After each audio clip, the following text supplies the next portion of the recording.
a mais um Ovinos do Rio Grande do Sul, um projeto da Associação Brasileira de Criadores de Ovinos e o Governo do Estado através da Funovino. Aqui nós vamos falar com pessoas importantes do setor e entender um pouco melhor como o mercado ovino se movimenta e transforma vidas. Eu sou Lourenço Baraldi, proprietário e chefe de cozinha da Osteria Santa Tecla, uma empresa de gastronomia e hospedagem que oferece experiências na região da Campanha. Hoje nós vamos receber um convidado que é pai de 2 filhas, produtor rural, além de atuar na terminação de cordeiros. E eu estou falando do Ricardo Serpa, produtor rural, economista e presidente do Sindicato Rural de São Lourenço do Sul. Ricardo, seja muito bem-vindo ao Ovinos do Rio Grande do Sul. É uma satisfação muito grande mesmo estar aqui hoje e eu acho que isso é um programa muito importante para a gente conseguir divulgar a nossa ovinocultura, que é uma atividade importante no Rio Grande do Sul, é uma atividade que se encontra em 496 municípios do Rio Grande do Sul, só tem um município que não tem ovinos, então é uma atividade que realmente ela nos leva a bastante coisas, né? A carne, ao artesanato, ao leite, a lã. Então, ela movimenta muitos negócios no Rio Grande do Sul. Mas, enfim, antes de começar a falar um pouco de mercado, ovino, como é que isso se movimenta, conta um pouquinho mais da tua trajetória de carreira, só para dar para quem não te conhece ou para quem te conhece, né, para reforçar quem é o Ricardo Serpa. Lourenço, a gente tinha uma propriedade rural em Encruzilhada do Sul, a gente tem essa propriedade lá, e sempre tivemos ovinos, bastante ovinos, desde o tempo do meu avô, do meu pai, a gente criava merino australiano, e lá a gente fazia outras atividades também, tínhamos outras atividades, e no ano de 2011, em São Lourenço do Sul, acometeu uma tragédia grande, que teve uma enxurrada de 700 milímetros de chuva em 4 horas. Muito. E nós tínhamos uma atividade lá na cidade que era uma criação de terneiras holandesas. E nós perdemos praticamente tudo, perdemos esses animais. E nesse momento que a cidade foi tão abalada até no psicológico, foi criado um programa em São Lourenço chamado Superar São Lourenço do Sul, que foi desenvolvido pelo SEBRAE. E nós entramos nesse programa de ovinocultura. Uhum. E sempre a gente formou uma associação de ovinos lá, e eu buscava umas parcerias, né, negócios de parceria sempre, e nunca conseguia. Foi no ano de 2015 que, falando lá com o Luizinho, do frigorífico Coqueiro, sim, e com o Marcelo, que tem outro confinamento em São Lourenço do Sul, que me propuseram de fazer uma terminação de cordeiros. E o Luizinho nos botou uma cláusula, né? Só me diz quantos tu quer produzir por semana, porque eu preciso abrir mercado, e no momento que eu abrir o mercado, eu não posso dizer que uma semana tem, outra não tem, né? Então a gente começou... Tem que ter frequência, porque o consumidor não entende isso, né? Então a gente começou entregando 5 cordeiros por semana, lá para o frigorífico, né? E o Coqueiro realmente é um frigorífico diferenciado, são pessoas diferentes que trabalham lá, desde o tratamento, dos negócios, da manipulação de todo o processo de carne.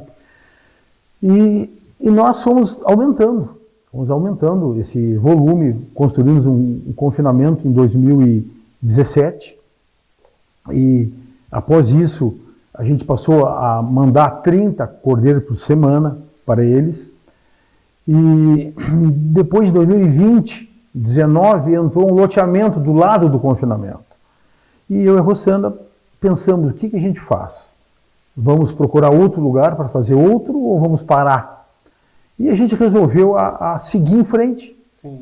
E compramos uma nova área pequena de 4 hectares, localizada no Buqueirão, em São Lourenço do Sul, uma zona rural, e construímos um galpão para 1.800 cordeiros lá. E hoje a gente manda para o Coqueiro 30, 40 toda segunda-feira, Sim. e agora 150 cordeiros todas quinta-feira, que vai para São Paulo. Então, é uma parceria que deu certo, né, e nós estamos com uma ampliação desse galpão, fazer um galpão novo, e hoje a gente gira em torno da ovinicultura. Toda a produção ela já sai vendida. Sai vendida. Tudo que se produz hoje é específico do frigorífico coqueiro de São Lourenço do Sul. Toda a nossa produção. Tá? Pô, isso é muito bom, né? Isso é muito bom. Né? Você não trabalha com a preocupação para quem eu vou vender. Exatamente. Então isso Você se preocupa em entregar o melhor que tu conseguir entregar. Isso. Não me preocupar com qualidade, com outras coisas que exatamente a nossa são mais pertinentes à qualidade, genética. Isso aí. A nossa preocupação é passar para o nosso produtor, e muitas vezes eu posso dizer que o nosso parceiro, que nós temos bastante parceiros já, é repassar a mesma coisa que o frigorífico faz com a gente. Né? É um preço bom, e produtos de qualidade, a gente sempre busca isso aí. E como tu diz, Lourenço, a nossa preocupação hoje é entregar para o frigorífico, e na verdade não é para o frigorífico, né? É para o consumidor.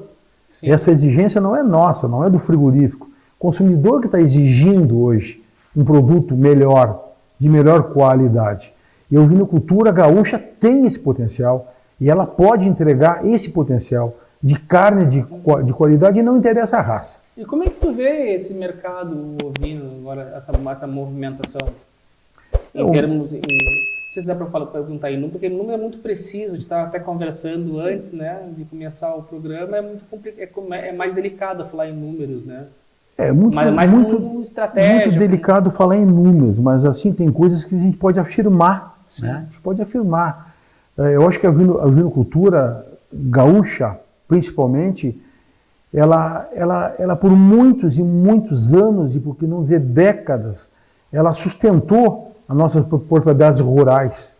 A sustentação era da ovelha. A carne de consumo. A carne de consumo e a lã. E hoje, a ovelha pode continuar sustentando nossas propriedades rurais. Só que o produto mudou. Hoje é a carne. A carne pode voltar a fazer isto.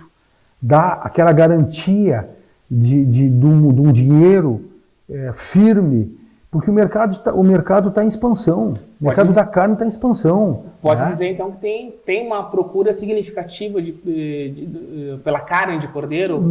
Mais cortes tradicionais ou tu vê mais cortes específicos? Quando eu falo em cortes mais específicos, aqueles cortes ditos gourmet, que é o T-bone, que é... Né, são cortes que não são a picanha, não são cortes mais clássicos, né, como o pernil, como a paleta, né, como o carré, que é bem típico da culinária francesa. Lourenço, a coisa é dinâmica, como o mercado também é dinâmico. Quando a gente iniciou a mandar os cordeiros lá para o frigorífico, se uma carcaça passasse de 18 quilos, a confusão estava feita. O máximo era 18. O que era desejado era 15, 16. Mas por quê? Porque o nosso gaúcho aqui, ele tem o hábito de comer a peça inteira.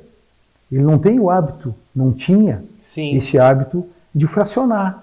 Então ele assava uma paleta inteira, o quartinho inteiro, a costela inteira, de desossar. Né? Hoje, esses cordeiros que vão para São Paulo, tá, que na verdade vai 150, e eles querem 300, é esse que eles querem, 300 todas as quinta-feiras, e a gente só consegue mandar 150, eles querem com carcaça até de 26 quilos. Por quê? Porque o mercado paulista é o mercado de cortes. De tu tirar a picanha, de tu tirar o filezinho. Fazer um bife capitão. Isto, aí, né? Então, isso que mudou dinâmico. E o que eu vejo nessa carcaça maior? A oportunidade que o produtor tem. Mas é só mais São Paulo que procura esses cortes mais...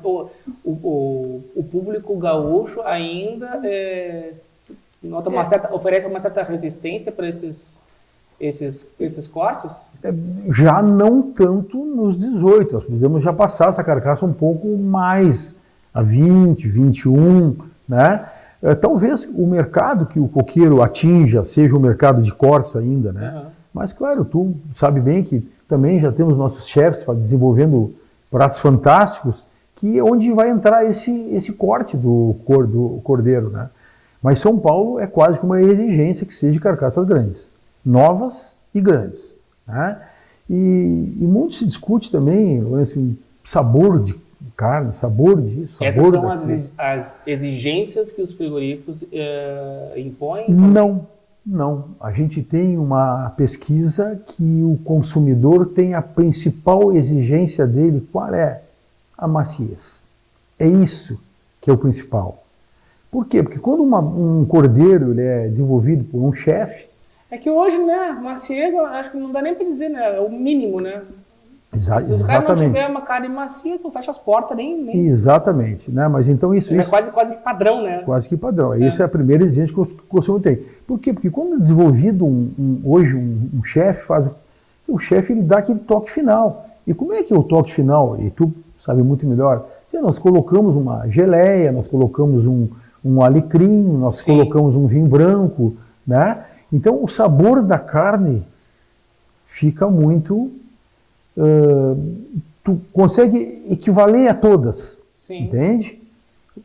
Só porque pela versatilidade até mesmo que a carne de cordeiro tem, né? Exatamente. Ela ela pode fazer qualquer coisa. Então nós não podemos... E a minha proposta, geralmente não, com certeza, é essa do programa. Não só ser um programa que conversa com profissionais do setor, com produtores, mas também mostrar na prática que a carne ovina, tanto é que é o nosso slogan, carne ovina é muito mais que sabor. Exatamente. Então, é tipo, mostrar que sim, dá para fazer muitos pratos, e tanto é que o prato que nós vamos servir, originalmente ele é feito com carne bovina. Eu só fiz uma releitura com carne ovina. Sem dúvida, isso é a criatividade que tem a versatilidade. E eu acho que nossas entidades fazem um trabalho muito bom nesse sentido, né? De Arco mesmo. Arco é de todos, de todas as raças, e nós podemos produzir todas as raças, não tem problema nenhum. Nós só precisamos alinhar a cadeia, né? Nós, quando nessa formação de cordeiros, de aumento da ovinocultura, nós não podemos falar em raça, precisamos falar em cordeiro, né? A gente estava aqui antes comentando que quando se fala em vinhos, a gente fala em vinhos. Tu não fala em cabernet, tu não fala em outros tipos. Tu fala em vinhos. Uma carta de vinhos. Então nós não... As indicações, como tem em Bagé, indicação de procedência, vinhos da região da campanha. Exatamente. Da campanha gaúcha, né? Então nós precisamos falar em cordeiro. É isto. Não interessa a raça. Né? A raça é uma coisa que depois que a cadeia estiver montada, sim, aí podemos brigar por nossas raças, mas nesse momento de organização, nós precisamos sim de todas as entidades, precisamos do Senar, precisamos do Sebrae, precisamos da Emater, das faculdades, da Arco, da Secretaria da Agricultura, precisamos de todo mundo para fortalecer essa cadeia e ter essa retomada, mas com força na ovinocultura, né? O estado que teve 12 milhões de ovinos, hoje gira em torno de 3, né? Então nós temos esse potencial de aumentar. E né? Tem mercado para isso. E tem mercado, o mercado está... Né? Hoje temos algumas culturas no Rio Grande do Sul que até antipático estamos pedindo para não plantar muito, né? Pô, uma coisa antipática, pedir para não produzir. Nós, ao contrário, produz é que tem mercado. Né? E só que tem uma coisa, né, Lourenço, que precisa ser muito claro com o produtor rural. A ovelha nos entrega o que tu oferecer para ela. Daí Sim. que entra as entidades, né? Tu tem que ter uma tecnologia. E aproveitando o gancho já, que eu estou falando em questão nutricional, de alimentação, qual seria então a diferença entre terminação e confinamento? Existe uma diferença nisso? Como é que tu pode analisar essa questão? Eu acho assim, que nós podemos, a gente quando fala em confinamentos, né, o que eu entendo que é um confinamento? É o suíno e a ave. Por quê? Porque o suíno nasceu dentro de uma pocil Sim. e vai até o fim da vida dele ali dentro. Sim. Né? A avicultura também. Mas o ovino não, estão fazendo uma terminação. O cordeiro fica dentro de um galpão por 25 dias, 30 dias. O que a gente está fazendo? A exigência do consumidor, a padronização. a gordura padronizada, né? E a gente consegue mandar para São Paulo 150 cordeiros todas as quinta-feiras com score corporal de gordura de 3,5 a 4. É isso que se faz. Então, a terminação é isso. Tu recebe o animal já em que estágio? De campo, eu recebo um animal ali com 25, com 30 quilos, 35 quilos, faz a esquila, né? Faz a esquila. Para quem não está nesse universo, eu também, serve de informação para mim também, né? Claro, a gente recebe... Eu não deixo de ser um consumidor final, exatamente. Não um produtor rural. Né? Sim.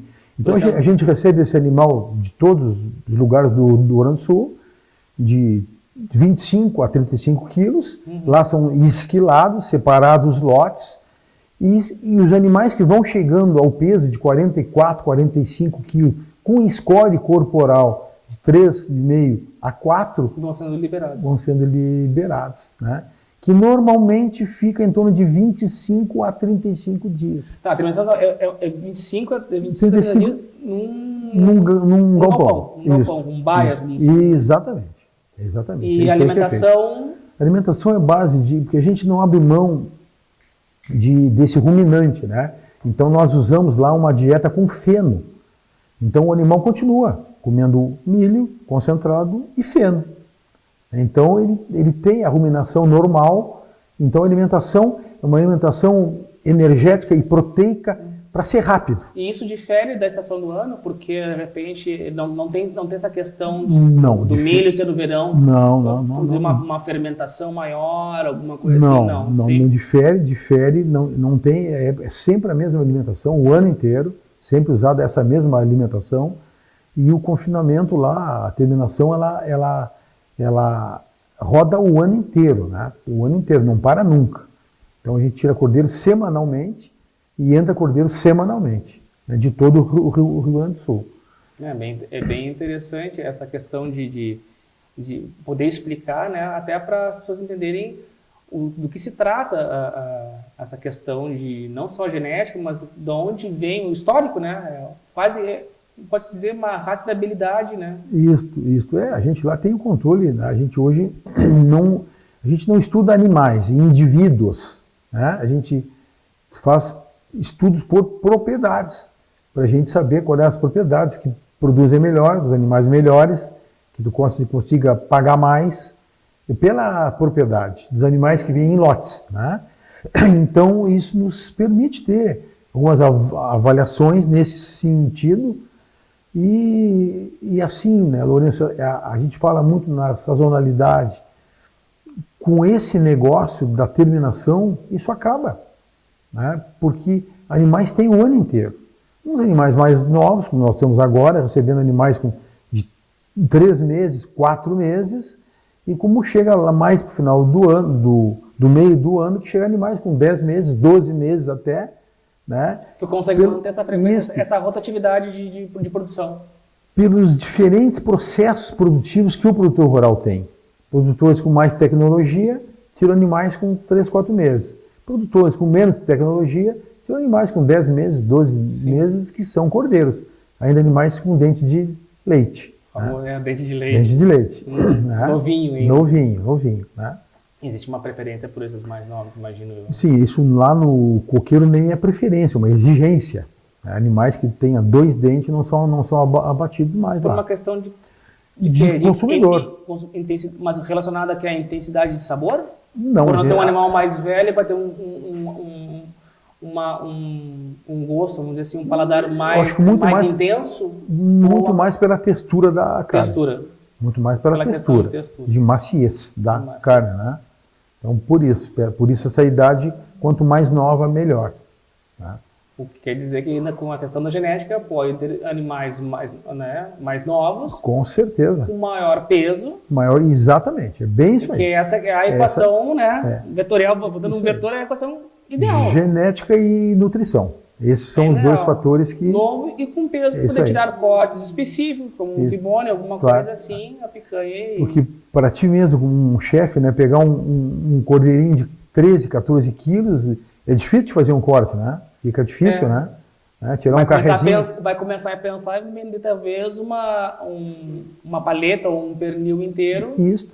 Que seria um prato não empratado, mas um prato para compartilhar. Exatamente. Bem não é uma ideia também. Não, claro que não, claro que não. Ideia também, de forma alguma.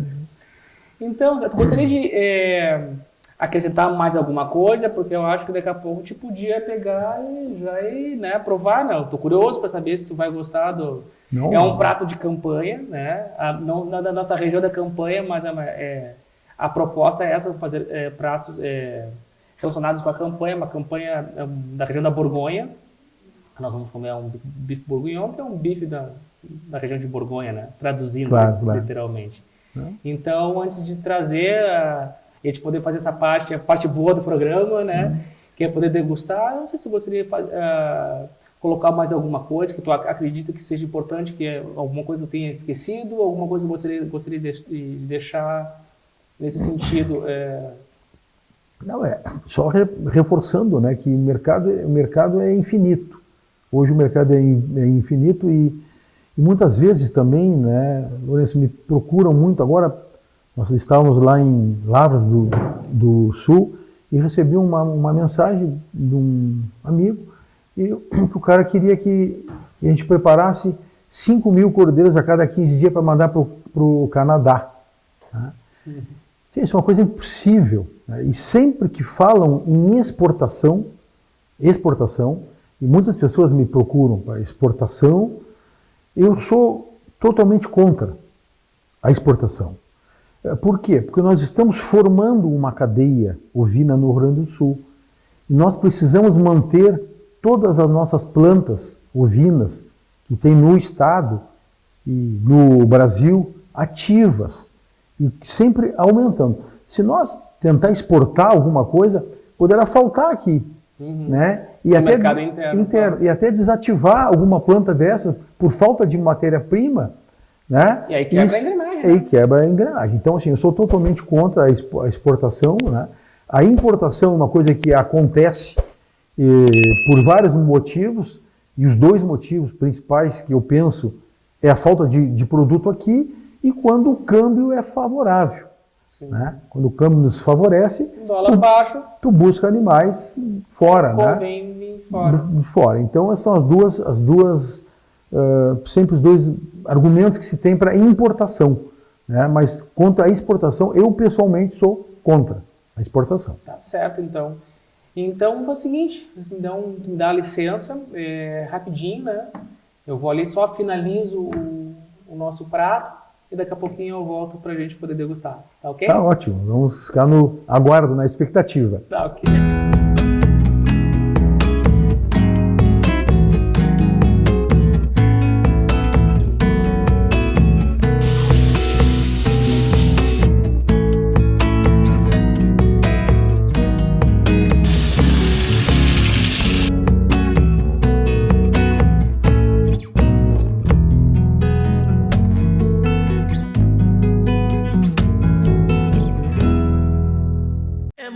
Mais que sabor, tem saúde, tem valor, qualidade que vem do campo ao prato do consumidor. Carne ovina é orgulho de todo e qualquer produtor, nutrição que fortalece, é muito mais que sabor. Realização Arco.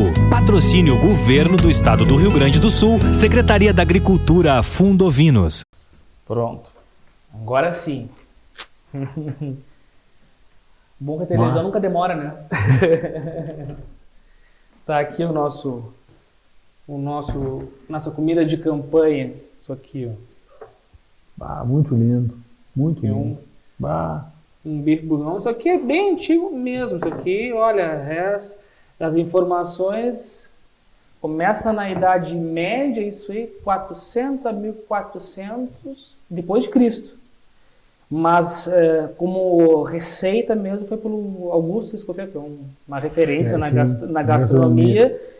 E aí ele escreveu essa receita e apresentou ao mundo, né, em 1903. Então tem um prato com bastante memória, e que na realidade ele originalmente era feito com cortes menos nobres, bovinos e menos nobres, carnes ditas duras, músculos assim, e com carne bovina. E nessa versão que eu fiz foi com carne ovina.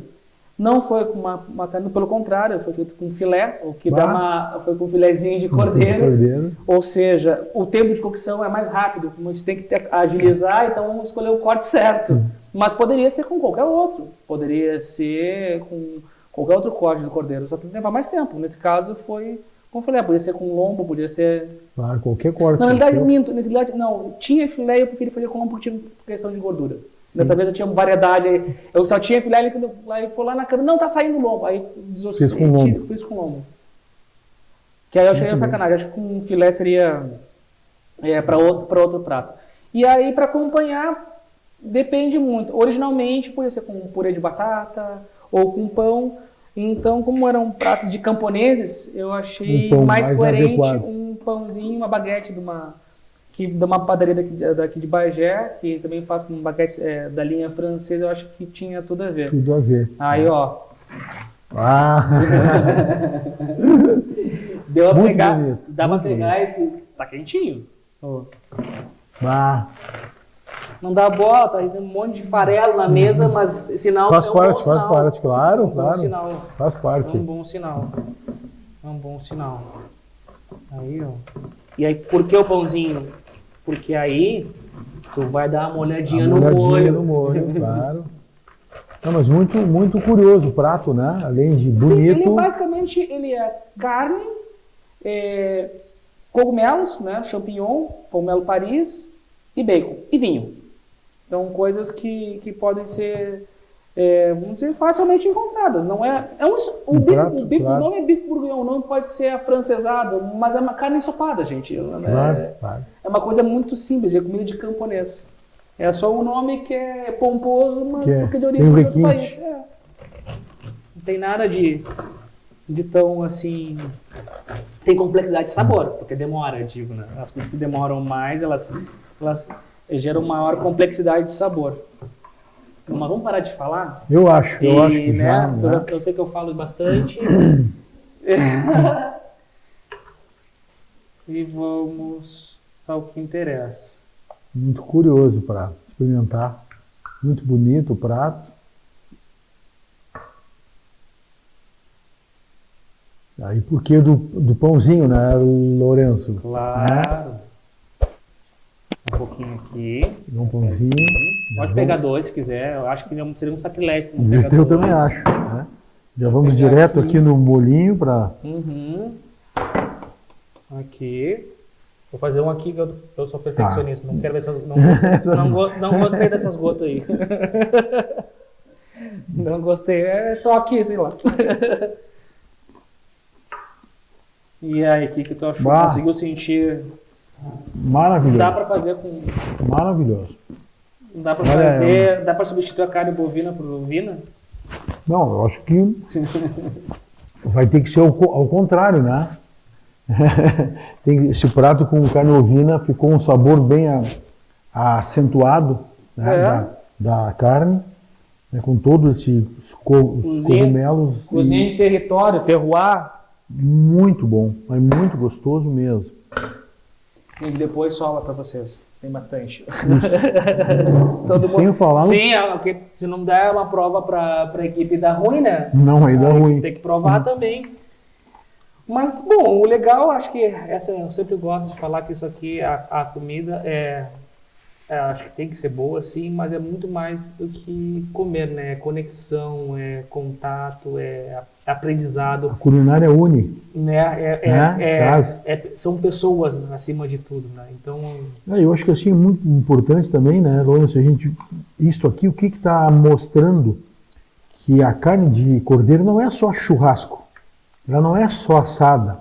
Ela pode ser consumida a qualquer momento que tu quiseres. Exatamente, essa é a proposta. Um almoço, uma janta, na quinta, na segunda, na quarta, o dia que tu quiser. Né? Hoje foi uma carne ensopada. Exatamente, e é apropriado para qualquer momento. Isso aqui tu pode servir para quem tu quiser, que é um prato bonito, e tu gostoso. Encontrar isso aqui, né? Sem dúvida. Cenoura, cebola, vinho. Sem dúvida. Muito, carne de cordeiro, bacon. Muito criativo o teu prato aqui, né? Muito Não é meu, não, eu sei, é autoral. Eu sei, o que tu escolhesse para fazer hoje. Sim. Né? Muito criativo, mas justamente para mostrar, né, as variedades de carne que se pode fazer com a carne ovina, né? Sim. Quantidade de pratos. Mesmo está conversando, Claro. Pode ser um canelone, uma linha mais italiana. Os árabes comem muita carne ovina. Sim, comem até hoje, né? Sim. Os libaneses, quibe recheado com carne ovina. Várias coisas tu pode fazer, né? Marrocos também tem, não é só, então, essa é a proposta, é trazer culinárias de fora, porque eu tento imprimir não só no programa, aqui no nosso podcast, mas de uma forma geral, porque eu não gosto de ficar muito engessado, eu acho. Por que eu digo que é cozinha de campanha? Porque eu posso fazer cozinha de campanha de vários locais. A cozinha de campanha, no caso de hoje, é a cozinha de campanha francesa, mas pode ser da Grécia, que consome muito cordeiro, também tem uma infinidade a Turquia consome muito cordeiro, também. Muito cordeiro. A Argentina pode fazer um pucheiro. Sim. Claro. Né, um prato bem típico, ou até mesmo uma coisa, mas não quero, então faça um carreteiro com um charque ovino. Claro, ou até com a própria carne natura. Sem problema nenhum, fica maravilhoso. Quero fazer omelete com bacon, com ovacon. Também, né? Mas então, isso, eu acho que eu gostaria muito de agradecer por ter aceitado o convite. Foi um prazer te receber aqui no programa, aqui na Osteria. Espero que tenha gostado, curtido. Acho que a nossa conversa foi um bate-papo com a intenção de esclarecer, com a intenção de informar e mostrar que existe muito mais, como tu acabou de falar, que simplesmente churrasco, não desmerecendo a cultura local, que ela é tipicamente a questão do fogo de chão, mas sim, a gente pode encontrar isso, implementar não só numa boutique de carne, como um produto exótico, talvez vá para São Paulo com os códigos, mas uma coisa que possa talvez popularizar no sentido de encontrar numa gôndola no supermercado, ou uma carne resfriada, porque talvez o volume seja tão grande que não vai precisar chegar ao ponto de congelamento para fazer isso aí, porque hoje em dia o que eu percebo como cozinheiro que é mais difícil tu encontrar carne refrigerada,